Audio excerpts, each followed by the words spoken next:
रोशनी अपने कमरे में होती है, तभी वह बाहर से करुणा जी की थोड़ी गुस्से में आवाज़ सुनती है। वह बाहर जाती है तो वह मोहित पर गुस्सा कर रही होती हैं और कहती हैं, तुम्हें कोई भी हक नहीं है किसी के जीवन का फैसला लेने का।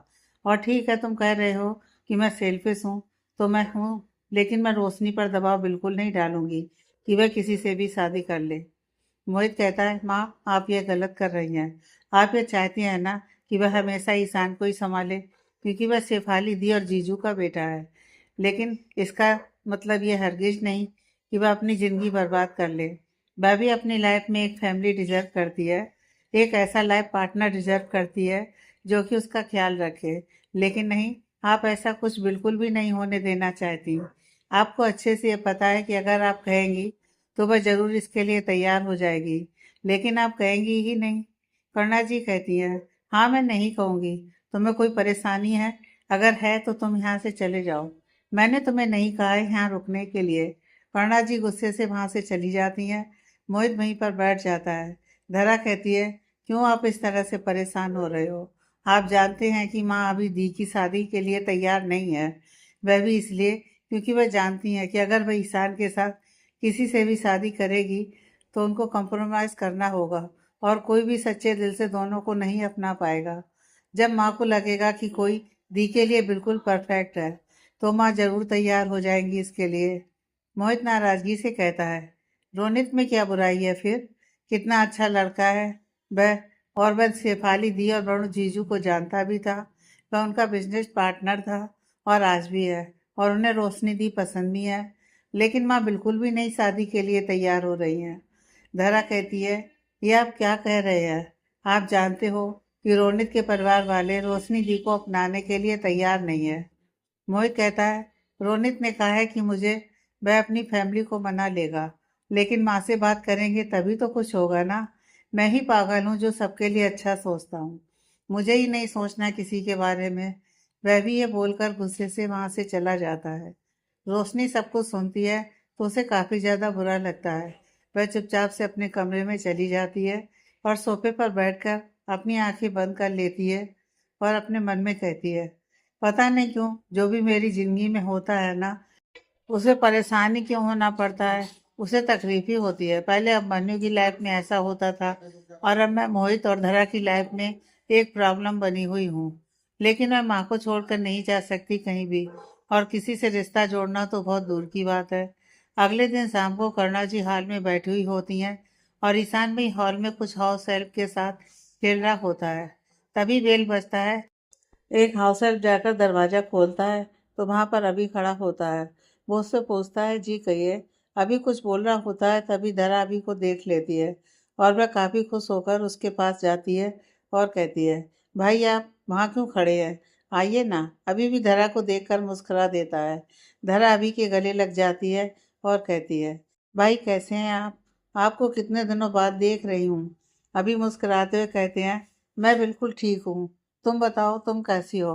तुम्हें भी इतने दिन बाद देखकर मुझे बहुत अच्छा लग रहा है। जरा मुस्कुराकर कहती है, भाई मैं बिल्कुल ठीक हूँ। आपके बारे में बुआ जी से पता चला कि आप काम के लिए लंदन गए हैं। वैसे कब आए आप? अभी कहता है, हो गया कुछ दिन मुझे आए हुए। मुझे पता होता कि आप आ गए हैं तो मैं आपसे मिलने के लिए आ जाती। धरा काफ़ी खुशी से कहती है। अभी कहता है, कोई बात नहीं, अब तो हमारी मुलाकात हो गई ना। धरा कहती है, हाँ भाई, आइए ना प्लीज अंदर। अभी जैसे ही अंदर आता है तो ईशान की नज़र उस पर जाती है। वह अपने बॉल को फेंक कर दौड़ते हुए अभी के पास आ जाता है और कहता है, फ्रेंड आप आ गए।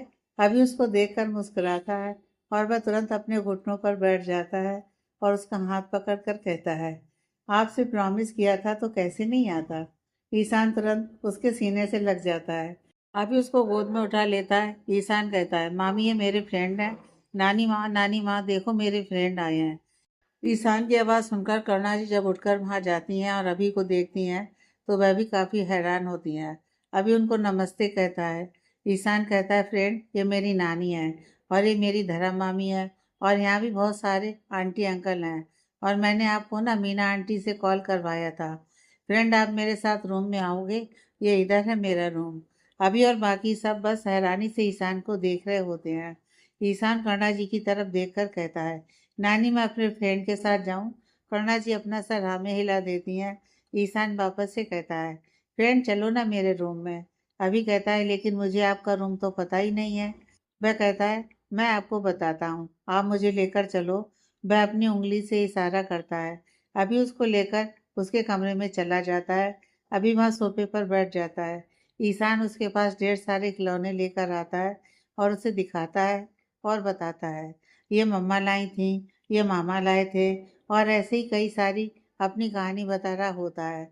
और अभी बस चुपचाप उसके चेहरे पर देखकर मुस्कुरा रहा होता है। ईशान कुछ खिलौनों को ले जाकर नीचे रख देता है और कहता है, आप मेरे साथ खेलोगे ना? अभी अपना सिर हाँ में हिला देता है और ईशान जैसा जैसा बता रहा होता है अभी वैसा वैसा कर रहा होता है।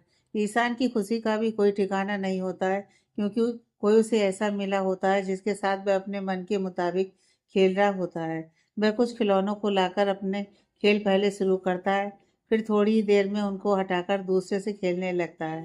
करुणा जी और धरा दरवाजे पर जाकर उन दोनों को देखती हैं। तभी मीना जी कहती हैं, वह एक दिन इन लोगों की मुलाकात हो गई थी और तभी से ईशान बाबा अब मन्नू जी को अपना फ्रेंड कहते हैं। आज अभी थोड़ी देर पहले वह काफ़ी जिद करने लगे थे और उनको कॉल करवाया, और मैंने ऐसे ही कॉल कर दिया क्योंकि वो रोने लगे थे। और देखिए, मैंने एक बार कहा है, मैं यहाँ पर आ गए। धरा कहती है, मेरे भाई ऐसे ही हैं, उनसे ना किसी की तकलीफ नहीं देखी जाती। और यह तो छोटा सा बच्चा है, इसकी डिमांड तो और पूरी करेंगे ही। करुणा जी वहां से चली जाती हैं। धरा भी उनके साथ आ जाती है। अब मन्नू काफी देर तक वहीं उसके पास बैठा होता है। इधर रवि के ऑफिस में रितु जी काफी गुस्से से अब मन्नू के केबिन में जाती हैं, लेकिन जब वह नहीं होता तो उसके असिस्टेंट से वह पूछती हैं, तो वह कहती है, सर ने कहा कि वह किसी इंपॉर्टेंट काम के लिए जा रहे हैं और कॉल करने से मना किया है। उन्होंने कहा है कि वह जब फ्री होंगे तो खुद कॉल करेंगे। रितु जी कहती हैं, ठीक है, और वह वापस अपने केबिन में आ जाती हैं। रोशनी जब ऑफिस से आती है और आते ही ईशान को हॉल में नहीं देखती तो उसके बारे में पूछती है। हाउस हेल्प कहते हैं, वह अपने कमरे में है। रोशनी उसके कमरे के दरवाजे पर ही होती है। तभी वह ईशान की काफ़ी तेज हंसने की आवाज़ सुनती है। वह दरवाजे पर रुक जाती है और जब अभी को वहाँ देखती है तो वह काफ़ी हैरान हो जाती है। अब मन्नी भी उसके साथ काफ़ी मुस्कुरा रहा होता है। तभी अब मन्नू का फ़ोन बजने लगता है। अभी हैरानी से अपना फ़ोन इधर उधर ढूंढता है तो ईशान ने अपने खिलौनों के नीचे उसे छुपा रखा होता है। अभी कहता है, मेरा फ़ोन यहाँ कैसे है? ईशान हल्की मुस्कुराहट के साथ कहता है, वो मैंने छुपा दिया था। अभी कहता है, क्यों, आपने ऐसा क्यों किया? ईशान कहता है, वो जब मम्मा का फ़ोन आता है ना तो वह मेरे साथ नहीं खेलती और वह काम करने लगती हैं, तो मुझे लगा कि आप भी ऐसा ही करोगे, इसलिए। अभी मुस्कुराकर कहता है, तो अब तो मैं आपके साथ खेला ना, अब मेरा फ़ोन दे दो। मैं काम नहीं करूँगा, बस देखता हूँ किसका है, ओके? ईशान कहता है, नहीं, मैं नहीं दूंगा, मेरे हाथ में ही आप बात करो। अभी कहता है, ठीक है, मैं रिसीव कर लेता हूँ। अभी देखता है तो रितु जी का कॉल होता है। वो रिसीव करके स्पीकर पर डाल देता है और ईशान की तरफ देखकर कहता है, हाँ मम, कहिए।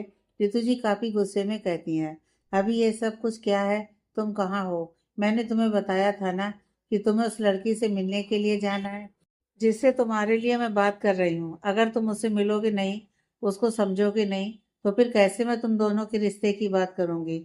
और ऐसा भी क्या अर्जेंट आ गया कि तुमने उससे मिलना कैंसिल कर दिया? और कर दिया तो तुमने मुझे बताया क्यों नहीं? वह पिछले 1 घंटे से वहाँ तुम्हारा वेट कर रही है। ये बिल्कुल भी सही नहीं किया तुमने। अभी कहता है, मॉम, मैं अभी थोड़ा बिजी हूँ, मैं आकर बात करता हूँ। वह कॉल कट कर देता है। ईशान अभी की तरफ देखकर घबराने लगता है। अभी कहता है, क्या हो गया? ईशान थोड़ा डरते हुए धीरे से कहता है, आपको कौन डांट रहा था? आपकी मम्मा? अभी मुस्कुराते हुए उसके हाथ को पकड़ लेता है और कहता है, हाँ। ईशान उदास होकर कहता है, आपने अपना काम नहीं किया इसलिए आपकी मम्मा ने आपको डांटा? बहुत डांटा ना? अभी हल्की सी मुस्कुराहट से कहता है, नहीं, ज़्यादा नहीं डांटा, बस थोड़ा सा। ईशान कहता है, सॉरी, मैं आपको नहीं बुलाऊंगा। मैं जब बनी को भी बुलाता हूँ ना तो उसकी मम्मा भी डांटती है। अभिमन्यु कहता है, आपकी वजह से नहीं, मैं उनको बिना बताए हुए आ गया ना। जैसे आप अगर कभी अपनी मम्मा को बिना बताए हुए कहीं चले जाते हो तो आपकी मम्मा कैसे परेशान हो जाती हैं, तो बस मेरी मम्मा भी परेशान हो गई। ईशान कहता है, सच में? वह आपसे गुस्सा नहीं है ना? वह आपसे बात करेंगी ना, वरना आपको रोना आ जाएगा। अभिमन्यु प्यार से उसके सिर को सहलाते हुए कहता है, हाँ बिल्कुल बात करेंगी, आओ गेम आगे खेलते हैं। ईशान अपना सिर हाँ में हिला देता है। तभी रोशनी कमरे के अंदर आ जाती है। अभी उसकी तरफ देखता है तो रोशनी कहती है, अब आपको जाना चाहिए। वैसे भी आप काफ़ी देर से हैं उसके साथ। मुझे मेरे बच्चे के साथ थोड़ा समय बिताना है। अभी को उसकी बातों से बुरा लगता है। वह तुरंत खड़ा हो जाता है।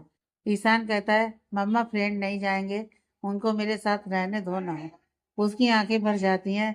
अभी उसके पास बैठ जाता है और कहता है, आप ऐसे रोगे तो आपके फ्रेंड को बुरा लगेगा ना। मैं फिर कल आ जाऊंगा। मेरी मम्मा के पास मुझे जाना है ना। आपकी मम्मा आ गई ना, तो मेरी मम्मा भी मेरा वेट कर रही हैं। प्रॉमिस मैं कल फिर आऊँगा आपके पास। ईशान कहता है, पक्का प्रॉमिस। अब मन्नू अपना सिर हाँ में हिला देता है तो ईशान उसके गाल पर किस कर देता है। अभी भी उसके गाल पर किस कर देते हैं और रोशनी की तरफ घूरता है और फिर वहाँ से चला जाता है। अभी ये बात बहुत अच्छे से जान रहा होता है कि उसने ऋतु जी की पसंद की लड़की से मुलाकात नहीं की। इस वजह से वह उससे बहुत ही ज़्यादा नाराज़ होंगी। वह जब घर आता है तो देखता है कि वह हॉल में बैठी हुई हैं और रणविजय जी उन्हें समझाने की कोशिश कर रहे हैं। ऋतु देखो, तुम अभी से कुछ मत कहना। कितने दिनों के बाद कल मैंने उसके चेहरे पर इतनी अच्छी मुस्कुराहट देखी थी। तुम उसे मुझे कुछ कहोगी तो उसे बुरा लगेगा। वैसे भी वह किसी काम के सिलसिले में ही तो गया था ना। वह भी तो हमारा ही सपना पूरा कर रहा है ना, हमारी कंपनी को काफ़ी ऊंचाइयों तक लेकर जाने का। तो प्लीज़ उसे कुछ भी मत कहना। ऋतु जी कुछ भी नहीं बोल रही होती हैं। रणविजय जी कहते हैं, ऋतु कुछ बोलो तो, तुम्हारी चुप्पी मुझे और परेशान करती है। तुम बोल देती हो तब ठीक है, नहीं बोलती हो और चुपचाप गुस्सा करती हो तो वह परेशान करने वाली बात होती है। अभी दरवाजे पर ही चुपचाप खड़ा होता है। तभी रणविजय जी की नज़र वहाँ अभी पर जाती है तो वह कहते हैं, अभी तुम आ गए। अभी अंदर आने लगता है। रितु जी भी उसकी तरफ देखती हैं और फिर वह वहाँ से जाने लगती हैं तो अभी उनके सामने आ जाता है। रितु जी दूसरी तरफ से जाने लगती हैं तो अभी वापस से उनके सामने आ जाता है। रितु जी कहती हैं, अभी क्या कर रहे हो, हटो मुझे जाने दो। अभी कहता है, मॉम ऐसे कैसे मैं जाने दूँ आपको, मुझे आपसे बात करनी है। रितु जी कहती हैं, अभी मुझे इम्पोर्टेंट काम है, मुझे जाने दो। अभी कहते हैं, नहीं ऐसे कैसे जाने दूंगा मैं आपको। वह अपने घुटने पर बैठ जाता है और उसने अपने साथ जो बुके लाया होता है वह उनके सामने कर देता है और कहता है, वेरी सॉरी मॉम, प्रॉमिस ऐसा कुछ कभी भी नहीं होगा। आज मेरा जाना ज़रूरी था इसलिए मैं गया था। मॉम वापस से ऐसी गलती कभी नहीं करूँगा। रणविजय जी अभी की तरफ देखकर मुस्कुरा रहे होते हैं। रितु जी भी अभी की इस तरह से करने पर हल्का मुस्कुरा देती हैं। अभी कहता है, मॉम सॉरी ना। रितु जी उसके हाथों से वह बुके ले लेती हैं और कहती हैं, चलो उठो, बहुत ड्रामा करते हो तुम भी। अभी मुस्कुराते हुए खड़ा हो जाता है और उनको गले लगा लेता है और कहता है, तो आप मुझसे नाराज तो नहीं है ना। रितु जी कहती हैं, नहीं आज तो नाराज नहीं हूँ, लेकिन आइंदा से कभी ऐसी हरकत की ना तो बिल्कुल तुमसे बात नहीं करूँगी, समझे। अभी कहता है, नहीं मॉम प्रॉमिस, आज के बाद ऐसा कुछ भी नहीं करूँगा। रणविजय जी कहते हैं, तो अपनी मॉम को बता देते कि कितने करोड़ की डील करके आए हो, इससे ही तुम्हारी मॉम खुश हो जाएंगी। इतना कुछ करने की जरूरत भी नहीं थी। रितु जी उनकी तरफ घूरने लगती हैं। रणविजय जी कहते हैं, पूछना पड़ेगा ना, अगर उसने तुम्हारी बात नहीं मानी, कहीं गया तो फिर क्यों गया, क्यों। अभी हल्का मुस्कुराते हुए कहता है, डैड वह प्राइसलेस है। यह सुनकर रणविजय जी हैरान होते हैं और वह कुछ बोल रहे होते हैं। तभी ऋतु जी कहती हैं, तुम लोग अपनी बकवास बंद करो तो मैं अपनी कुछ बात करूं। दोनों उनकी तरफ देखने लगते हैं। ऋतु जी कहती हैं, आज मैंने सॉरी बोल दिया लेकिन कल तुम जाकर उससे मिल लोगे। मैं अब देर नहीं करना चाहती। अभी उनका हाथ पकड़ लेता है और कहता है, आप कोर्स मॉम। ऋतु जी कहती हैं, ठीक है जाओ जाकर चेंज कर लो। अभी अपना सिर हिलाता और वहां से चला जाता है। रणविजय जी अभी के चेहरे की मुस्कुराहट को देखकर और उसने जो कहा उसके बारे में ही सोच रहे होते हैं। ऋतु जी कहती हैं, क्या हो गया, क्या सोच रहे हो। तब से तो तुम यही कह रहे थे कि अभी पर गुस्सा नहीं करूं, तो मैंने उस पर गुस्सा नहीं किया। अब तो खुश हो जाओ। रणविजय जी हल्का मुस्कुराकर अपना सिर हाँ में हिला देते हैं। अभी का आज इस तरह से ईशान के लिए आना रोशनी को बहुत ही अच्छा लग रहा होता है, लेकिन उसके साथ साथ जो उसने ऋतु जी के फोन पर बात सुन ली थी उसे और ज्यादा परेशान कर रहा होता है। वह अपने आप से कहती है, मुझे जिस बात का डर था वही हुआ। मैं ये बात अच्छे से जानती थी कि जब भी अभिमन्यु को ईशान के करीब आने का मौका मिलेगा तो वह सब कुछ भूल जाएंगे, और उन्होंने यही किया है। रितु आंटी अभिमन्यु के लिए रिश्ता देख रही हैं। वह चाहती हैं कि उनकी लाइफ में कोई आ जाए जो कि उनका ध्यान रखे, लेकिन अभिमन्यु आज उनसे मिलने की बजाय यहाँ पर आ गए। नहीं, मैं उनकी लाइफ में परेशानी की वजह और नहीं बनूंगी। कुछ ना कुछ मुझे करना ही होगा जिससे वह ईशान से दूर रहें और अपनी लाइफ में खुश रहें, क्योंकि अगर वह ईशान के आसपास रहेंगे तो फिर वह किसी चीज़ का ध्यान नहीं रखेंगे, और शायद इससे वह अपने पेरेंट्स को भी हर्ट करेंगे और अपनी ज़िंदगी भी खराब करेंगे, जो कि मैं नहीं चाहती। पहले ही वे मेरे कारण अपना बहुत समय बर्बाद कर चुके हैं और मैं नहीं चाहती कि ऐसा कुछ हो। मुझे कुछ ना कुछ तो करना ही होगा जिससे मैं उनको ईशान से दूर कर सकूं। वह मीना जी को बुलाती हैं और उनको स्ट्रिक्टली कहती हैं, आज के बाद ईशान कभी भी अभिमन्यु को बुलाने के लिए कहे तो आप नहीं बुलाएंगी, आप बात भी नहीं करवाएंगी, और आप ईशान से कहेंगी कि अभिमन्यु उससे नहीं मिलना चाहते हैं। मीना जी हैरानी से कहती हैं, लेकिन ये आप क्या कह रही हैं? इससे तो ईशान बाबा को बुरा लगेगा ना। रोशनी कहती है, ईशान बच्चा है, वह कुछ दिनों में भूल जाएगा। प्लीज मैं आपसे रिक्वेस्ट कर रही हूँ, आप ऐसा कुछ दोबारा नहीं करेंगी। मीना जी अपना सिर हाँ में हिला देती हैं। करुणा जी कहती हैं, क्या हो गया रोशनी, तुम क्यों मना कर रही हो? अमन्यु कितने प्यार से ईशान के साथ खेल रहा था, कितना खुश था वह और ईशान भी। रोशनी कहती है, माँ मैं जानती हूँ कि वह खुश थे, लेकिन इन सब में वे अपनी लाइफ बर्बाद कर रहे हैं। आज ही उनको किसी लड़की से मिलने के लिए जाना था जो कि उनकी माँ ने पसंद किया था, लेकिन वह यहाँ ईशान से मिलने के लिए आ गए, जो कि बिल्कुल भी ठीक नहीं है। इसलिए मैं नहीं चाहती कि ऐसा कुछ हो। प्लीज आप लोग इस बात का ध्यान रखिएगा। रोशनी वहां से चली जाती है। मीना जी कहती हैं, अब मनु जी दिल के कितने अच्छे हैं ना, कितना प्यार करते हैं भाई ईशान बाबा से। पता नहीं क्यों वह उन दोनों को दूर करना चाहते हैं, जबकि वह दोनों एक दूसरे के साथ कितनी खुश रहते हैं। रात को सभी के सोने के बाद रोशनी अपने स्टडी रूम से ऑफिस का कुछ काम करके अपने कमरे में सोने के लिए जा रही होती है।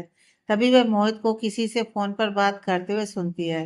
वह कह रहा होता है, प्लीज मुझे थोड़ा सा समय दीजिए, मैंने माँ से इसके बारे में बात की है, लेकिन वह दी की शादी अभी आपसे करने के लिए तैयार नहीं है, और उसकी वजह भी आपकी फैमिली है, क्योंकि आपकी फैमिली कभी भी दी को और ईशान को एक्सेप्ट नहीं करेगी। इसलिए हाँ मैं जानता हूँ, प्लीज, लेकिन आप मुझे कुछ तो समय दीजिए।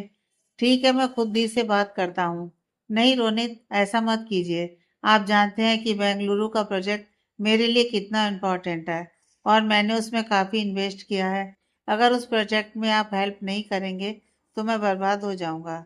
रोनित, मैंने प्रॉमिस किया है ना, मुझे थोड़ा समय लगेगा, please Ronit. Ronit call cut कर देता है। मोहित बहुत ज़्यादा परेशान हो जाता है।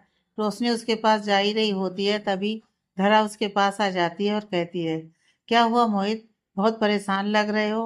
मोहित कहता है, परेशान ना हूं तो क्या करूं, कोई मुझे समझने की कोशिश ही नहीं कर रहा है। इधर रोनित प्रेशर दे रहा है मुझे कि दी से बात करूं, मैं माँ से बात करूं कि वह दी से उनकी शादी करवा दे। प्रॉब्लम क्या है मुझे ये समझ में नहीं आता। वह दी को कितना ज़्यादा पसंद करता है, ईशान को भी एक्सेप्ट करने के लिए तैयार है, लेकिन फिर भी माँ इस बात को मान ही नहीं रही है। ऊपर से उसने कहा है कि अब मेरी हेल्प नहीं करेगा, बेंगलुरु वाले प्रोजेक्ट में वह इन्वेस्ट नहीं करेगा। अगर उसने उसमें इन्वेस्ट नहीं किया तो फिर कैसे होगा सब कुछ? धरा कहती है, प्लीज आप परेशान मत हो, सब ठीक हो जाएगा। मोहित कहता है, कुछ ठीक नहीं होगा। वह नाराज होकर वहां से चला जाता है। रोशनी जब ये सब कुछ सुनती है तो उसे काफी बुरा लगता है। वह वहां से अपने कमरे में चली जाती है। ईशान बेड पर सोया हुआ होता है। रोशनी बस उसके चेहरे पर देख रही होती है और फिर वह भी उसकी बगल में जाकर लेट जाती है। उसकी आंखें खुली हुई होती हैं, जिनमें नींद बिल्कुल भी नहीं होती है। अभी सुबह हॉल में आता है तो रणविजय जी उसे देखते हैं तो काफी हैरानी से उसको देखते ही रह जाते हैं। अभी मुस्कुराकर कहता है, क्या बात है डैड, आप मुझे ऐसे क्या देख रहे हैं? रणविजय जी कहते हैं, मैं अपने बेटे को देख रहा हूँ, कुछ ज्यादा ही स्मार्ट नहीं लग रहा। अभी उनके पास बैठ जाता है और कहता है, नहीं डैड, ऐसा कुछ नहीं है। रणविजय जी कहते हैं, ओह, आज रितु की पसंद की लड़की से मिलने के लिए जा रहे हो, इसीलिए क्लीन शेव किया है, वैसे स्मार्ट लग रहे हो। अभी हल्का मुस्कुराकर कहता है, नहीं डैड, ऐसा कुछ भी नहीं है। रणविजय जी कहते हैं, अच्छा, मुझसे छुपाने की कोशिश कर रहे हो? अभी कहता है, डैड मैं आपसे क्यों छुपाऊंगा कुछ भी? मैंने आज तक आपसे कोई बात भी नहीं छुपाई है। रणविजय जी कहते हैं, तो फिर ये क्यों छुपा रहे हो बताओ? अच्छा समझ गया, अपनी मॉम को दिखाने के लिए ना, कि तुम भी उससे मिलने के लिए बहुत एक्साइटेड हो, है ना? अभी कहता है, डैड मैंने उसके लिए ऐसा नहीं किया है, जिसे मैं जानता भी नहीं, जिसे मिलना भी नहीं चाहता, उसके लिए मैं ऐसा कुछ करूंगा क्या? रणविजय जी कहते हैं, हाँ ये तो है। अच्छा समझ गया, इसका मतलब कोई और पसंद आ गई है मेरे बेटे को, जिसके ऑर्डर पर ये हुआ है। अभी हंसकर कहता है, हाँ डैड, ये आप सही कह रहे हैं, ये किसी के ऑर्डर पर ही हुआ है। और रणविजय जी बहुत ज़्यादा एक्साइटेड हो जाते हैं और कहते हैं, कौन है वह अभी? सुनो, अपनी मॉम की फिक्र मत करो, तुम मुझे बताओ, मैं तुम्हारी मॉम से बात कर लूँगा, तुम्हारी खुशी के लिए मैं रेडी हो जाएंगी। अभी कहता है, रिलैक्स डैड, जैसा आप सोच रहे हैं ऐसा कुछ भी नहीं है। रणविजय जी तुरंत उदास हो जाते हैं और कहते हैं, लेकिन अभी तो तुमने कहा ना कि किसी की डिमांड पर ही हुआ है। अभी मुस्कुराकर कहता है, तो डैड मैं अभी यही कह रहा हूँ। रणविजय जी कहते हैं, अभी तुम ये बात मत बनाओ, मुझे सीधे सीधे बताओ। अभी हंसते हुए कहता है, ओके डैड बताता हूँ। आपको याद है जब मैं बहुत छोटा था और आप मुझे अपनी गोद में लेते थे और मैं आपको किस करता था, तो आपकी बियर्ड मुझे चुभते थे। और जब आपको मॉम ने यह बात बताई तो उसके बाद आपने क्लीन शेव रखना शुरू कर दिया, जबकि आपको बियर्ड में अपना लुक ज़्यादा पसंद था। रणविजय जी उस समय को याद करके हल्का मुस्कुराकर अपना सिर हाँ में हिलाते हैं। अभी कहता है, तो बस डैड मेरा भी वही रीजन है। रणविजय जी कुछ सोचकर कह रहे होते हैं तो अभी कहता है, वैसे मैं रेडी होने जा रहा हूँ ऑफिस के लिए, मुझे देर हो रही है। अभी वहां से चला जाता है। रणविजय जी कहते हैं, ये क्या बातें करके चला गया, मुझे मेरे सवाल के बदले एक नई कहानी बता गया। कुछ तो है। वैसे जो भी हो, मेरे बेटे के चेहरे पर मुस्कुराहट है, मेरे लिए यही सबसे बड़ी बात है। रोशनी जब अपने ऑफिस में अपने केबिन में जाती है तो देखती है कि एक लड़का जिसकी उम्र 28-29 साल होगी, देखने में काफी अच्छा, 5 फीट 11 इंच के आसपास उसकी हाइट, और मुस्कुराते हुए रोशनी को देखता है और गुड मॉर्निंग कहता है। रोशनी चेहरे पर झूठी मुस्कुराहट लाकर उसे गुड मॉर्निंग विश करती है और जाकर अपनी चेयर पर बैठ जाती है। वह कहता है, सॉरी, वह कुछ इम्पोर्टेंट काम की वजह से मैं बेंगलुरु चला गया था। यहाँ आकर पता चला कि तुमने 25% शेयर सेल करने की बात की है। रोशनी कहती है, नहीं रोनित, जो सेल करना था वह डील कैंसिल हो गई है और अब सिंगानिया इंडस्ट्री हमारे बिजनेस में इन्वेस्टमेंट करेगी, वह हमारे साथ पार्टनरशिप करेगी। यह सुनकर रोनित बहुत हैरान होता है और कहता है, सिंगानिया इंडस्ट्री, तुम सच कह रही हो? तुमने इतनी बड़ी डील कैसे क्रैक किया रोशनी? रोशनी कहती है, बस कुछ खास नहीं किया, थोड़ी कोशिश की और हो गया। रोनित कहता है, तुम्हें यह पता नहीं है कि यह कोई बहुत छोटी बात नहीं है, यह बहुत बड़ी बात है। इस बात की समझ नहीं है, लेकिन सच में तुमने बहुत बड़ा काम किया है। रोशनी बस अपना सिर हाँ में हिला देती है। रोनित कहता है, वैसे तुम तो जानती हो कि मेरी फैमिली बेंगलुरु में ही रहती है और इस बार मैं अचानक से गया था, उसका कोई खास रीजन था। रोशनी उसकी बातों को जैसे इग्नोर कर रही होती है तो वह कहता है, मेरी मर्जी के बिना मेरी शादी तय कर दी थी और मुझे झूठ बोलकर वहां बुला लिया गया था, लेकिन मैं वहां गया और मैंने क्लियर कर दिया कि मैं किसी को अपने दिल की बात बताई हुई है, बस उसके जवाब का इंतजार है। तो तुम काफी समय ले रही हो, मैं इसमें तुम्हें फोर्स नहीं कर रहा हूँ, लेकिन फिर भी मुझे ये बात किए हुए लगभग 2 महीने हो गए, लेकिन तुमने अभी तक मुझे जवाब नहीं दिया है। रोशनी कहती है, वह तुम्हारी गैर मौजूदगी में मैंने कुछ इम्पोर्टेंट डिसीजंस लिए थे, क्योंकि तुम भी इस कंपनी में पार्टनर हो तो। रोनित कहता है, रोशनी मैं इतना भी बुरा नहीं हूँ, मैं क्या सवाल कर रहा हूँ और तुम क्या जवाब दे रही हो? रोशनी कहती है, इस सवाल का जवाब जल्दी तुम्हें मैं दे दूंगी। रोनित कहता है, अब मुझसे इंतजार नहीं होता, तुम अगर हाँ नहीं कह रही हो तो ना भी तो नहीं कह रही हो, क्लियर बता क्यों नहीं देती, आखिर तुम्हारे मन में क्या है? रोशनी कहती है, मैंने कहा ना, मुझे थोड़ा सा समय चाहिए।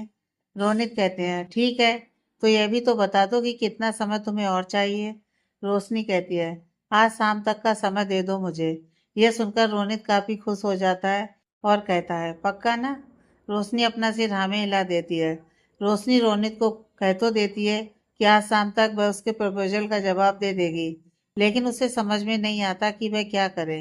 वह बहुत ही ज़्यादा परेशान हो रही होती है, क्योंकि एक तरफ वह इस तरह से किसी भी रिश्ते में खुद को नहीं बांधना चाहती और दूसरी तरफ कई परेशानियां हैं जो उसे इस रिश्ते में खुद को बांधने के लिए मजबूर कर रही हैं।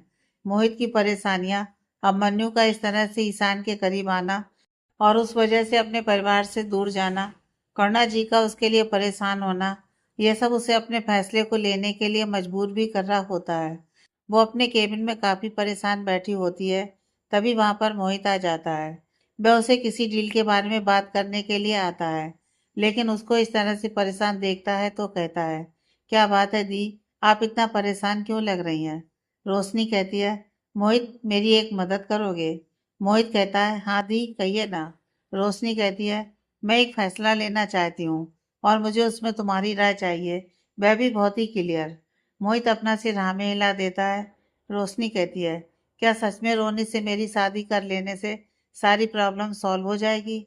मोहित जब ये सुनता है तो हैरानी से उसके चेहरे पर देखने लगता है। तो रोशनी कहती है, देखो मोहित, तुमने मुझे अपनी दी कहा है और मैंने भी सच्चे दिल से तुम्हें अपना भाई माना है, तो अब तुम मुझे सच सच बताओगे? बोलो ना। मोहित कहता है, दी शायद मैं थोड़ा सेल्फिश आपको नजर आ रहा हूँ, लेकिन शायद यही सभी के लिए सही है। रोनित आपको बहुत पसंद करता है, ईशान के लिए भी उसके मन में भावनाएं हैं, मैंने खुद देखा है।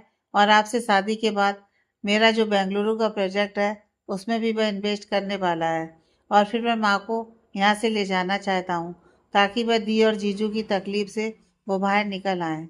यहाँ वह दिखा नहीं रही है लेकिन वह तकलीफ में है और मैं माँ का प्यार चाहता हूँ। मैं और धरा यहाँ पर माँ के लिए हैं, जबकि यहाँ पर रहना हमारे लिए उतना पॉसिबल नहीं है। तो मैं भी यही कहूँगा कि आपको रोनी से शादी के लिए तैयार हो जाना चाहिए, इससे सब कुछ ठीक हो जाएगा।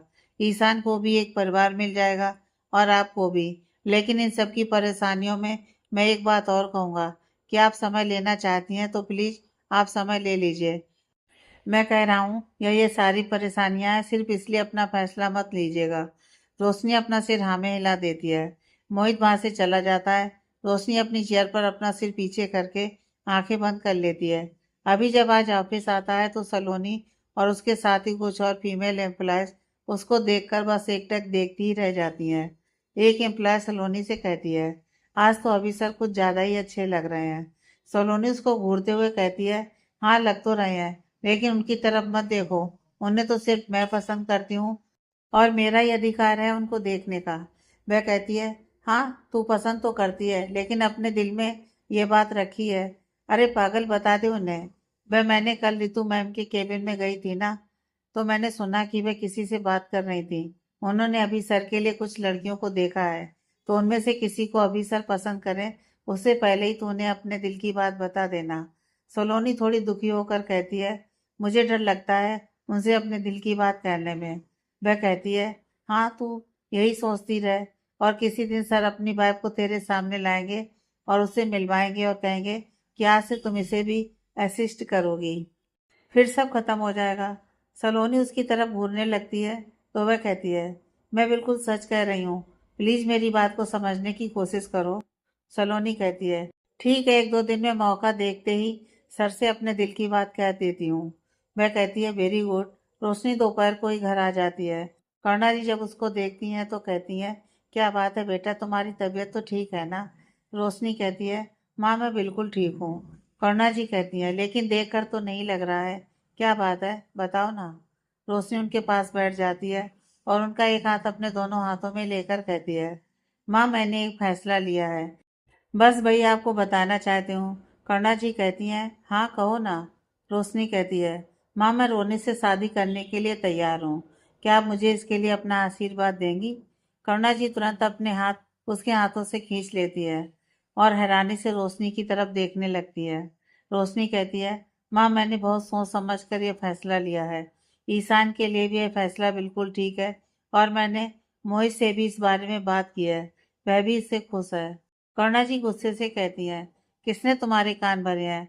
किसने तुम्हें यह फैसला लेने के लिए मजबूर किया है? मुझे सच सच बताओ। वह वहाँ खड़ी धरा को देखकर बोलती है। रोशनी कहती है, नहीं माँ, मुझे किसी ने मजबूर नहीं किया है। करुणा जी नाराजगी से कहती हैं, मैं जानती हूँ कि यह फैसला तुम नहीं ले सकती, ये तुम्हारे अकेले का फैसला नहीं है। रोशनी बताओ ना मुझे। रोशनी अपना सिर नामे हिलाकर कहती है, नहीं माँ, मैंने यह फैसला खुद से लिया है और मैं चाहती हूँ कि आप मेरे इस फैसले में अपनी सहमति दें। प्लीज माँ। यह बोलकर रोशनी वहां से चली जाती है। कर्णा जी धरा की तरफ देखकर कहती हैं, तुम्हारे पति ने इसे मजबूर किया है ना, इसके लिए। धरा भी इससे हैरान होती है। उसे कुछ समझ में नहीं आता कि वह क्या कहे। तो कर्णा जी तेज आवाज से कहती हैं, नहीं, तुम लोग उसके साथ बिल्कुल भी ठीक नहीं कर रहे हो। उस बच्ची के जीवन को पहले शेफाली और वरुण ने बर्बाद किया था। हाँ, कुछ समय बाद उन लोगों ने उसे ठीक करने की कोशिश की थी, लेकिन तब तक सब कुछ खराब हो चुका था। और आज तुम्हारे पति की वजह से फिर से एक बार सब कुछ खराब हो जाएगा। और अब वो मेरी बात भी नहीं सुनेगी, क्योंकि वह निस्वार्थ भाव से सबके लिए सब कुछ करती है। क्या करूं मैं? कैसे उसके जीवन को ठीक करूं? वो अपने सिर पर हाथ रखकर परेशान होने लगती हैं। धरा कॉल करके ये बात मोहित को बताती है तो वह बहुत ज़्यादा खुश हो जाता है। वह रोनित को कह देता है तो रोनित कहता है, मैं बहुत ही ज़्यादा खुश हूँ और अब तुम जो भी चाहते हो वह सब होगा। उस डील में मैं सिर्फ इन्वेस्ट ही नहीं करूँगा बल्कि वह सब मैं तुम्हारे नाम करूँगा। तुमने मेरे लिए बहुत बड़ा काम कर दिया है। मैं आज ही अपनी फैमिली से बात कर लेता हूँ और जल्दी उन लोगों को यहाँ पर बुला लेता हूँ, क्योंकि अब मैं नहीं चाहता कि वह इन सब में देर हो। मोहित कहता है, उससे पहले माँ से आज जाकर मिल लो, क्योंकि वो कभी भी इसके लिए तैयार नहीं होंगी। रोनित कहता है, तुम उसकी फिक्र मत करो, मैं ज़रूर माँ को भी मना लूँगा। मोहित कहता है, माँ को मना ही लो तभी अच्छा है। रोनित भी कुछ देर बाद रोशनी के घर पर आ जाता है। वो जब करुणा जी को देखता है तो उनके पैर छूता है। करुणा जी उसे बैठने के लिए कहती हैं, तभी वहाँ पर ईशान आ जाता है। उसको देखकर रोनित मुस्कुराता है, लेकिन ईशान वहाँ से हाउस हेल्प के साथ खेलने के लिए जाने लगता है। करुणा जी ईशान को अपने पास बुलाती हैं और कहती हैं, ईशान, तुमने अंकल को हेलो क्यों नहीं किया? ईशान अपनी नज़र नीचे करके धीरे से कहता है, हेलो। रोनित भी दूर से ही उसे हेलो कर देता है। करुणा जी कहती हैं, ईशान पास में आओ। ईशान करुणा जी के पास जाता है तो वह उससे कहती हैं, जाओ अंकल के पास बैठो। ईशान अपना सर नामे हिला देता है। करुणा जी कहती हैं, क्या हो गया? ईशान कुछ भी नहीं बोल रहा होता है तो रोनित इस बात को समझता है कि वह जानबूझकर उसे उसके पास भेज रही हैं, ताकि वह देख सकें कि वह उसे पसंद भी करता है या नहीं।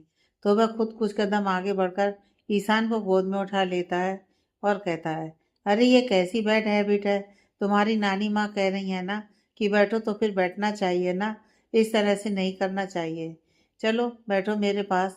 वो जबरदस्ती उसे अपने पास बिठा लेता है। ईशान अपना मासूम सा चेहरा लटकाकर चुपचाप बैठा हुआ होता है। रोनित मुस्कुराते हुए करुणा जी की तरफ देखकर कहता है, कभी कभी थोड़ा डांटना भी पड़ता है ना बच्चों को। करुणा जी अपना सिर हाँ में हिला देती हैं। रोनित इधर उधर देखते हुए कहता है, रोशनी से मिलना था मुझे।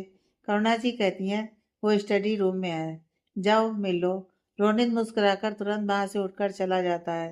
करुणा जी अपने आप से कहती हैं, ना तो यह रोशनी के लिए ठीक है और ना ही ईशान के लिए। मैं जो सोचती थी वह बिल्कुल सच सही सोचती थी इसके बारे में। धरा कहती हैं, माँ आप बिल्कुल सही कह रही हैं, लेकिन हम क्या करें? दी ने यह फैसला ले लिया है और मुझे नहीं लगता कि वह अपना यह फैसला बदलेंगी। करुणा जी कुछ सोचते हुए कहती हैं, लेकिन मुझे पता है कि मुझे क्या करना है। रितु जी ने जिस लड़की से अभी को मिलने के लिए भेजा था, अभी उससे मिलने के लिए चला जाता है। वह दोनों एक रेस्टोरेंट में बैठे होते हैं। वह जब अभी को एक बार देखती है तो उसकी तरफ से नजरें ही नहीं हटा रही होती है। अभी थोड़ा अनकंफर्टेबल होने लगता है तो अपनी नज़र करके फ़ोन देखने लगता है। तो वह मुस्कुराते हुए कहती है, क्या बात है, मुझसे मिलने आए हैं और मेरी तरफ देख भी नहीं रहे हो? अभी कहता है, नहीं ऐसा कुछ नहीं है, वह थोड़ा इम्पोर्टेंट था कुछ तो। वह अभी के हाथों से फ़ोन ले लेती है और कहती है, मैं यहाँ हूँ तो मुझ पर फोकस करो ना, इधर उधर फोकस करने की क्या ज़रूरत है? अभी को उसका ये बिहेवियर बहुत ही ज़्यादा awkward लगता है, क्योंकि वह कुछ ज़्यादा ही उसके साथ फ्रैंक हो रही होती है। वह कहती है, वैसे तुम्हारे मन में मुझे लेकर बहुत सारे क्वेश्चंस होंगे, मेरे भी मन में है। चलो पहले कुछ क्वेश्चन मैं कर लेती हूँ, फिर अगर तुम्हें कुछ करना हो तो तुम मुझसे पूछ लेना। अभी अपना सिर हाँ में हिला देता है तो वह कहती है, तुम्हारे मन में यह सवाल होगा क्योंकि मेरे मन में भी है कि इससे पहले मैं किसी रिलेशनशिप में रही हूँ या नहीं। तो पहले इसका जवाब तुम दो, उसके बाद मैं दूंगी। अभी कहता है, नहीं, मैं किसी रिलेशनशिप में नहीं रहा हूँ, वह तुरंत अपना फ़ोन खोलती है और कुछ दिखाते हुए कहती है, कुछ तुम्हारे फ्रेंड हैं, दिस इज़ कशिश, जानवी, प्रेरणा, नताशा, तो इन सब में से भी कोई तुम्हारी खास नहीं रही है। अभी कहता है नहीं, ये सारे मेरे स्कूल और कॉलेज के फ्रेंड हैं बस। वह कहती है चलो, इस मामले में तो तुम सही हो। वैसे मेरे पहले कुछ रिलेशनशिप रहे हैं, लेकिन अब मुझे लव मैरिज करना भी नहीं है। इसलिए मैंने मॉम से कहा कि वह कोई देख ले, लेकिन जब तक वह कोई देख रही हैं, उस बीच में अगर मुझे कोई और पसंद आ गया तो मैं उसे भी देख सकती हूँ। तो तुम मेरी तरफ से खुद को फाइनल मत समझना, ओके। और मेरा नेक्स्ट क्वेश्चन यह है कि तुम्हें घूमना फिरना पसंद है, क्योंकि बिजनेस पर्सन ज़्यादा घूमते नहीं हैं और ज़्यादा ऑफिस में काम में बिजी रहते हैं। तो तुम बताओ। अभी कहता है नहीं, मुझे घूमना बिल्कुल पसंद नहीं है।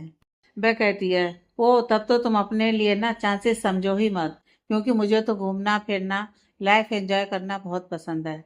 अभी अपनी जगह से खड़ा हो जाता है और अपना फ़ोन ले लेता है और कहता है, तो फिर टाइम वेस्ट करना सही नहीं है, मैं चलता हूँ। वह चिढ़कर कहती है, ये क्या बिहेवियर है। अभी कहता है, तुमने कहा ना कि चांस कम है मेरा। तो फिर वह कहती है, वह मेरे सामने खुद को बहुत बिजी दिखा रहे हो, चलो बैठ जाओ। मैं समझती हूँ तुम लड़कों की हरकतें, तुम लोगों को ज़बरदस्ती की इम्पोर्टेंस चाहिए होती है। अभी कुछ नहीं बोलता और वहाँ से चला जाता है। वह अपना चेहरा बनाकर वहाँ पर बैठी रह जाती है। अभी बाहर निकलता ही है, तभी ऋतु जी उसे कॉल करती हैं और कहती हैं, अभी तुम वहाँ पहुँच गए हो ना। अभी कहता है, मॉम पहुँच भी गया हूँ, मिल भी लिया हूँ और मैं आ भी रहा हूँ वापस। ऋतु जी खुश होकर कहती हैं, तो कैसी लगी तुम्हें वह, पसंद तो आई ना। अभी कहता है, मॉम मैं आकर बात करूँ प्लीज़। हाँ ठीक है, कोई बात नहीं, आओ फिर आराम से बात करते हैं, ऋतु जी बोलती हैं। करुणा जी ईशान को लेकर बाहर पार्क में घुमाने के लिए ले जाती हैं और उनके साथ मीना जी भी जाती हैं। वो वहाँ पर मीना जी को अभिमन्यु को बुलाने के लिए कहती हैं, तो वो कहती है, लेकिन रोशनी ने तो मना किया है ना। करुणा जी कहती हैं, मैं कह रही हूँ ना, कॉल करो अभिमन्यु को। मीना जी अभिमन्यु को कॉल करती हैं और वह कहती हैं, भाई ईशान आपसे मिलना चाहता है, अगर आप फ्री हो तो आ जाइए ना। अभी कहता है, हाँ मैं फ्री ही हूँ, मैं आता हूँ। मीना जी उसे पार्क का एड्रेस बता देती हैं। थोड़ी देर बाद अभिमन्यु वहाँ पर आ जाता है। ईशान उसको देखकर बहुत ही ज़्यादा खुश हो जाता है। वह थोड़ी देर उसके साथ खेलता है। करुणा जी अभिमन्यु के पास जाती हैं और कहती हैं, मुझे तुमसे थोड़ी देर बात करनी है। अभी ईशान को मीना जी के साथ छोड़कर साइड में आ जाता है और कहता है, हाँ कहिए ना। करुणा जी कहती हैं, देखो बेटा मैं ज़्यादा तो तुम्हें नहीं जानती, लेकिन जितना रोशनी से तुम्हारे बारे में सुना है उससे मुझे पता है कि तुम बहुत ही अच्छे हो और धरा ने भी तुम्हारी काफ़ी तारीफ की है। और जिस तरह से तुम ईशान के साथ लगाव रखते हो, यह भी मुझे बताता है कि तुम सच्चे दिल के हो। अभी बस चुपचाप उनके चेहरे पर देख रहा होता है। मैं जानती हूँ कि शायद मैं ये बात कहूँगी तो तुम्हें थोड़ा अजीब लगेगा, लेकिन क्या करूँ, एक माँ हूँ ना, तो मजबूर हूँ मैं। करुणा जी कहती हैं। अब मन्नू कहता है, आंटी आप जो भी कहना चाहती हैं आप प्लीज़ खुलकर कहिए, आपको किसी तरह का संकोच रखने की ज़रूरत नहीं है। करुणा जी कहती हैं, बेटा रोशनी शादी कर रही है, वह भी अपने बिजनेस पार्टनर रोनित ओबराय से। अब मन्नू ये सुनता है तो काफ़ी हैरान होता है, लेकिन फिर भी वह अपना चेहरा नॉर्मल रख कर कहता है, तो आंटी आप मुझे यह बात क्यों बता रही हैं। करुणा जी कहती हैं, तुम्हें यह बात सुनकर हैरानी नहीं हो रही। अब मन्नू कहता है, मेरा उससे कोई भी रिश्ता नहीं है और शायद ईशान के पास आने और उससे मिलने से आपको ये लगता है कि मेरे मन में रोशनी के लिए कुछ है, तो आपको गलत लगता है। मेरे लिए ईशान कोई जरिया नहीं है रोशनी तक पहुंचने का, जैसा शायद कोई और कर रहा है।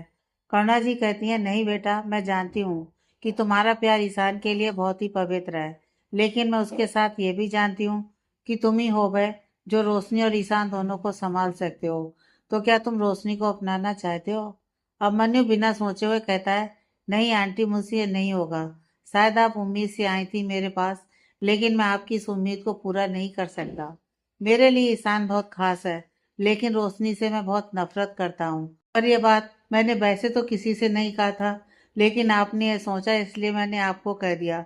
तो आप प्लीज़ अपने मन में इन सब को लेकर कोई बात मत रखिएगा। रोशनी किसी से शादी कर रही है, बहुत अच्छी बात है। अच्छा है, उसे भी उसकी लाइफ की खुशियाँ मिल जाएंगी। लेकिन तभी वहाँ पर ईशान आ जाता है और कहता है, फ्रेंड चलो ना खेलते हैं, थोड़ी देर में मम्मा कॉल करके वापस बुला लेंगी। अभी मुस्कुराकर कहता है, हाँ ठीक है चलो। वह वहां से चला जाता है। करुणा जी वहीं खड़ी ईशान के साथ अभिमन्यु को खेलता हुआ देखकर कुछ सोचने लगती है। करुणा जी जब अभिमन्यु को कहती हैं कि वह रोशनी से शादी कर ले और वह उसके लिए मना कर देता है, तो उन्हें कोई रास्ता ही नजर नहीं आ रहा होता है। वह उससे मिलकर वापस आ जाती हैं और हाल में परेशान बैठी हुई होती हैं। तभी धरा उनके पास आ जाती है और कहती है, क्या हुआ माँ, बहुत ज़्यादा परेशान लग रही हो। वैसे मुझे मीना आंटी ने बताया कि आपने भाई से बात की थी और आपने उन्हें क्या कहा ये भी मैं जानती हूँ, और उनका क्या जवाब था मुझे इसके बारे में भी आंटी ने बताया। करुणा जी कहती हैं, कुछ समझ में नहीं आ रहा मुझे। मुझे तो लगा था कि शायद अब मन्नू से इस बारे में बात करूंगी तो वह तैयार हो जाएगा, लेकिन वो इसके लिए तैयार नहीं है। और शायद वह अपनी जगह बिल्कुल सही भी है।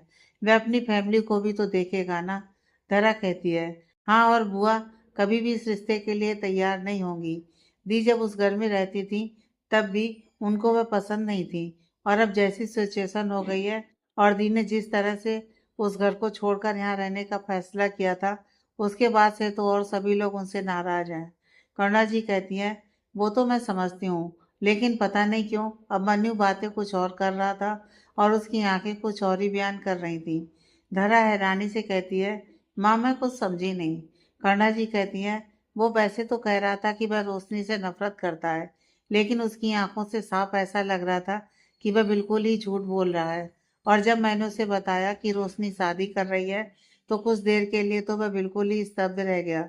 लेकिन अब क्या फायदा है इन सारी बातों का। जो रोशनी की किस्मत में लिखा होगा वही होगा। मैं क्या कर सकती हूँ। जरा कुछ भी नहीं बोलती। रोशनी अपने कमरे से जब ये सब कुछ सुनती है तो वह अपने आप से कहती है, माँ ये क्या कर रही हैं। उन्होंने अभिमन्यु से इस बारे में बात क्यों की। माँ को ऐसा नहीं करना चाहिए था। पता नहीं अभिमन्यु इन सब के बारे में क्या सोचेंगे। और मुझे तो यह समझ में नहीं आ रहा कि माँ ऐसा कर क्यों रही हैं। उन्हें ऐसा क्यों लगता है कि अभिमन्यु मेरे लिए सही है और रोनी ठीक नहीं है।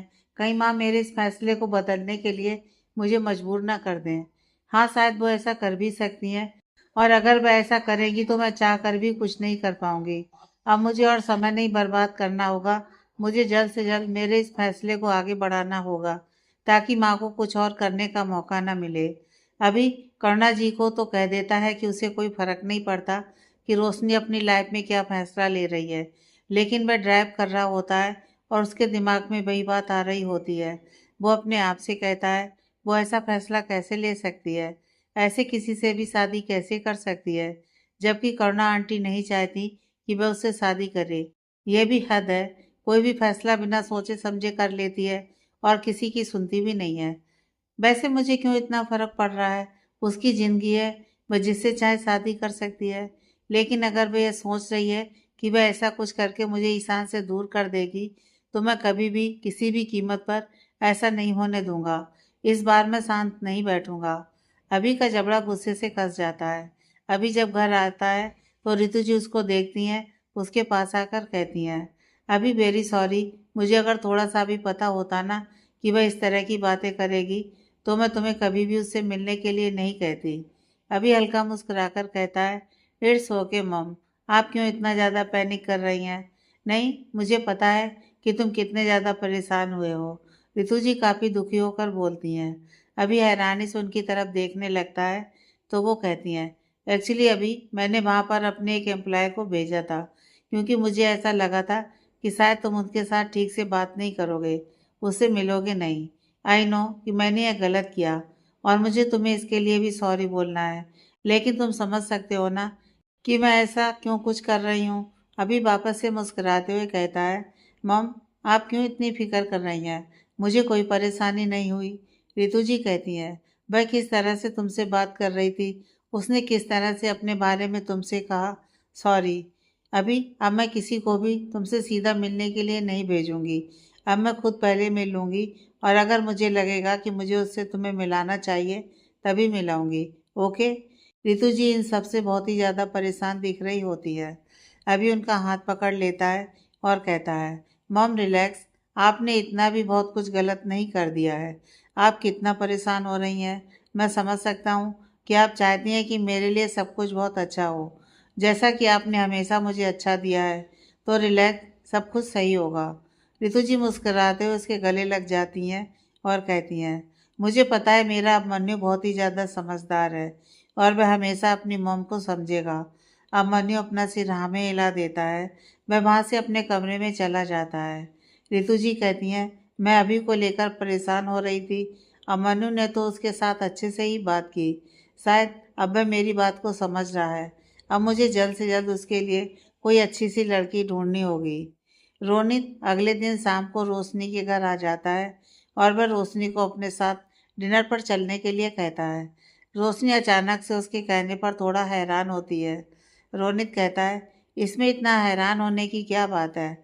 हम दोनों शादी करने वाले हैं तो थोड़ा समय तो एक दूसरे के साथ बिता सकते हैं ना। करुणा जी कहती हैं, लेकिन कल ही तो शादी की बात हुई है और ये सब अचानक। रोनित कहते हैं, आंटी तो मैं रोशनी के साथ टाइम स्पेंड करना चाहता हूँ, तो उसमें कुछ गलत भी तो नहीं है, क्यों रोशनी? रोशनी कहती है, हाँ माँ, मैं थोड़ी देर में रेडी होकर आती हूँ। रोनित, आप बैठिए। रोनित मुस्कुराते हुए कहता है, ऑफ कोर्स। रोशनी वहाँ से चली जाती है और थोड़ी देर बाद रेडी होकर आ जाती है और मीना जी को कहती है, वह ईशान का ध्यान रखे। मीना जी कुछ बात कह रही होती हैं, तभी रोनित कहता है, हाँ अच्छे से, और इसे कॉल करके परेशान मत कीजिएगा। आप लोग घर में इतने लोग हैं, उसे संभाल लीजिएगा। रोशनी को भी थोड़ा अपनी लाइफ जीने दीजिए, उसे एक बच्चे में उलझा कर रखा है।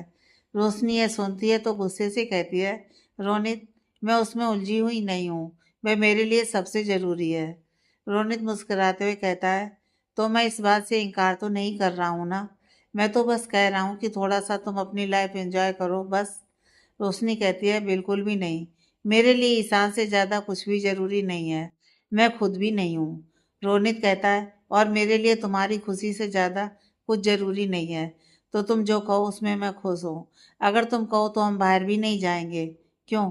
रोशनी कहती है, नहीं, हम बाहर ज़रूर जाएंगे। रोनित कहता है, तो चलें, वरना किसी भी समय तुम्हारा ईशान तुम्हें ढूंढेगा और तुम फिर वापस आ जाओगी। रोशनी अपने चेहरे पर झूठी मुस्कुराहट लाकर रोनित के साथ वहाँ से चली जाती है। धरा करुणा जी की तरफ देखकर कहती है, माँ, ये कितना बदतमीज है, कितने गलत तरीके से इसने बोला, पता नहीं मोहित जी को इसमें क्या दिखता है। करुणा जी कहती हैं, फ़ायदा दिखता है तुम्हारे पति को इसमें, इसीलिए उसने रोशनी की शादी उससे करवाने की इतनी सिफारिश की। वह कहीं से भी रोशनी के लिए ठीक नहीं है। मुझे तो अपने आप पर गुस्सा आ रहा है कि सब कुछ जानते हुए मैं ऐसा कैसे होने दे रही हूँ। क्या करूँ, कुछ रास्ता भी तो नज़र नहीं आ रहा है। धरा कहती है, एक रास्ता है माँ, लेकिन थोड़ा टेढ़ा है। करुणा जी हैरानी से उसकी तरफ देखने लगती हैं, तो धरा कहती है, माँ, भाई के बेस्ट फ्रेंड समीर भाई, वह भाई की सारी बातों को बहुत अच्छे से समझते हैं। अगर हम उनसे बात करें तो शायद वह हमारी मदद कर सकते हैं। करुणा जी कहती हैं, लेकिन वह भी तो रोशनी से नाराज होगा ना, वह कभी भी क्यों तैयार होगा इसके लिए। धरा कहती है, माँ, मैं कल ही उनसे मिलकर बात करती हूँ, एक ट्राई तो हम कर ही सकते हैं ना, इस तरह से हाथ पर हाथ रखकर बैठने से क्या होगा। करुणा जी कहती हैं, ठीक है, तुम भी एक कोशिश कर लो। धरा मुस्करा देती है। रणविजय जी को अभी के ऐसे बदले हुए व्यवहार को देखकर खुशी तो हो रही होती है, लेकिन वह उसका कारण भी जानना चाह रहे होते हैं। वह उससे बात करने की कोशिश करते हैं, लेकिन अभी उन बातों पर ज़्यादा जवाब नहीं देता। डिनर के बाद रितु जी अपने कमरे में ऑफिस के काम में बिजी होती हैं। तभी रणविजय जी अभी के कमरे में जाते हैं ताकि वह उसे आराम से बात कर सके। वह रूम में जाते हैं तो देखते हैं अभी सो चुका है। वो अपने आप से हैरानी से कहते हैं, अभी आज इतनी जल्दी सो गया। तभी उनकी नज़र अभी के फ़ोन पर जाती है, जिसका स्क्रीन ऑन होता है और वह अभी के हाथ के नीचे होता है और उसकी उंगलियों के बीच से उसकी स्क्रीन की लाइट आ रही होती है।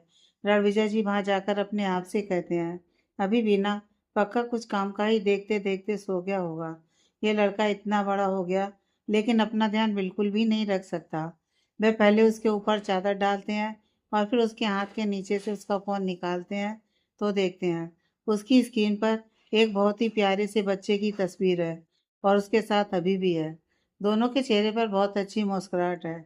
रणविजय जी ये देखकर थोड़े से हैरान होते हैं और वे अपने मन में कहते हैं, ये बच्चा कौन है जिसके साथ अभी ने इतनी प्यारी तस्वीर ली है, और ये तस्वीर ज़्यादा पुरानी भी नहीं लग रही है, कुछ ही दिनों पहले की लग रही है। वह और भी आगे पीछे स्वाइप करके देखते हैं तो ढेर सारे उस बच्चे के साथ अभी की तस्वीर होती हैं। कुछ तस्वीरें उनको गार्डन में दिखती हैं, तो कुछ घर की, कि जहाँ पर ढेर सारे खिलौने फैले हुए होते हैं। तभी और तस्वीर देखने के लिए जब वे स्वाइप कर रहे होते हैं, तभी वह बैक हो जाता है और वह उन तस्वीरों के फ़ोल्डर को देखते हैं तो उस पर लिटिल मास्टर लिखा हुआ होता है।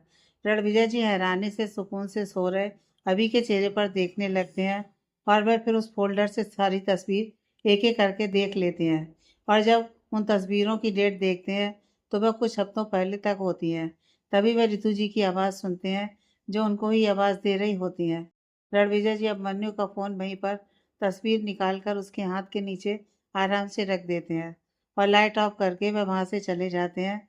वह यही सब कुछ सोचते हुए नीचे हॉल में आ जाते हैं।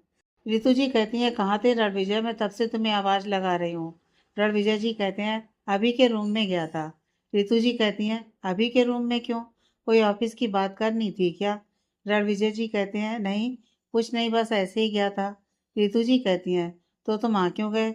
मैं भी आ जाती ना, मैं भी थोड़ा सा तुम लोगों के साथ बैठकर बातें कर लेती। रणविजय जी कहते हैं, अभी सो गया है, चलो हम लोग भी सो जाते हैं। ऋतु जी थोड़ा परेशान होकर कहती हैं, आज इतनी जल्दी सो गया? उसकी तबीयत तो ठीक है ना? तुमने देखा? रणविजय जी कहते हैं, हाँ वह बिल्कुल ठीक है, थक गया होगा तो सो गया, इतना परेशान होने की ज़रूरत नहीं है। चलो तुम भी आराम करो। दोनों अपने कमरे में चले जाते हैं। रणविजय जी अपने बिस्तर पर लेटे हुए होते हैं और अभी के बारे में सोच रहे होते हैं। वे अपने मन में कहते हैं, इसका मतलब अभी फिर से उससे मिला, लेकिन कहाँ और क्या चल रहा है अभी के मन में? उसके चेहरे की मुस्कुराहट देखकर तो बहुत खुशी मिल रही है, लेकिन कहीं ये मुस्कुराहट एक बार फिर से तकलीफ की वजह ना बन जाए। बहुत मुश्किल से उन यादों से वह बाहर निकला है और एक बार फिर से, क्या करूं मैं, कुछ समझ में नहीं आ रहा है। तभी ऋतु जी उनकी तरफ देखती हैं और कहती हैं, क्या बात है रणविजय, कुछ परेशान लग रहे हो? रणविजय जी उनकी तरफ देखकर कहते हैं, हाँ। ऋतु जी कहती हैं, क्या हुआ, क्या सोच रहे हो और परेशान भी लग रहे हो? रणविजय जी कहते हैं, नहीं, कुछ भी नहीं। ऋतु जी कहती हैं, तुम क्यों मुझे अपना नहीं समझते हो? मैं जब भी तुम्हारी परेशानी की वजह पूछना चाहती हूँ, तो तुम मुझे नहीं बताते हो। क्या मैं इस लायक भी नहीं हूँ कि तुम्हारी तकलीफ को जान सकूं? रणविजय मुस्कुराकर उनका हाथ पकड़ लेते हैं और कहते हैं, वैसे ऐसी बातें तुम्हारे मुंह से सुनकर ना मुझे अच्छा लगता है और तुम परेशान मत हो, कुछ खास नहीं है, बस अभी के बारे में सोच रहा था। ऋतु जी कहती हैं, अभी के बारे में? क्यों, क्या हुआ? रणविजय जी कहते हैं, नहीं, कुछ खास नहीं। तुम उसके लिए इतनी मेहनत कर रही हो, इतनी लड़कियों को देख रही हो और मैं तुम्हारी कुछ हेल्प नहीं कर रहा हूँ, बस यही सोच रहा था। ऋतु जी कहती हैं, तो अब कर देना ना, अब हम पहले खुद मिलेंगे, फिर उसे अभी से मिलवाएंगे, क्यों? रणविजय जी अपना सिर हाँ में हिला देते हैं। ऋतु जी कहती हैं, अब ज़्यादा सोचने की ज़रूरत नहीं है, हम लोग ना अभी के लिए सब कुछ अच्छा करेंगे, जैसे पहले हमने उसके लिए सब कुछ अच्छा किया है। रणविजय जी कहते हैं, हाँ ये तुमने बिल्कुल सही कहा, अभी को किसी तरह की कोई परेशानी नहीं होने देंगे, उसकी ज़िंदगी में ढेर सारी खुशियाँ लेकर आएंगे हम। ऋतु जी कहती हैं, हाँ। रणविजय जी अपने मन में कहते हैं, चाहे जो कोई भी हो उसकी वजह से अब मैं अभी की लाइफ में प्रॉब्लम नहीं आने दूंगा। रोशनी रोनित के साथ बैठी तो होती है, लेकिन उसका मन ईशान के पास ही होता है, वह उसकी बातों पर बिल्कुल ध्यान नहीं दे रही होती है। रोनित कहता है, मैं जानता हूँ कि तुम इस तरह से मेरे साथ आई हो तो थोड़ा अनकंफर्टेबल हो रही हो, लेकिन अब तुम्हें मेरी मौजूदगी में कंफर्टेबल होना होगा, हमारी शादी होने वाली है। रोशनी तुरंत कहती है, मैं ये शादी एक हफ्ते के अंदर करना चाहती हूँ। रोनित हैरानी से उसकी तरफ देखने लगता है, तो रोशनी कहती है, हाँ, और वह भी बहुत ही सिंपल तरीके से, मैं ये शादी चाहती हूँ, तो अपनी फैमिली को बुला लो यहाँ पर, मैं भी घर में इस बारे में बात कर लूँगी, हम जल्द से जल्द ये शादी कर लेंगे।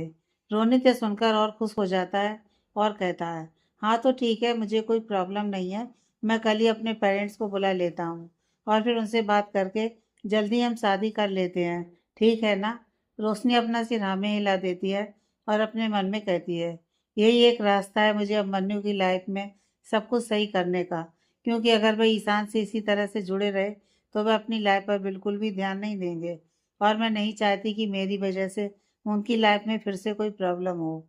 रोशनी सुबह सुबह ही सबको बताती है कि उसने और रोनित ने डिसाइड किया है कि वह एक हफ्ते के अंदर ही शादी करेंगे और उनकी शादी बहुत ही सिंपल होगी।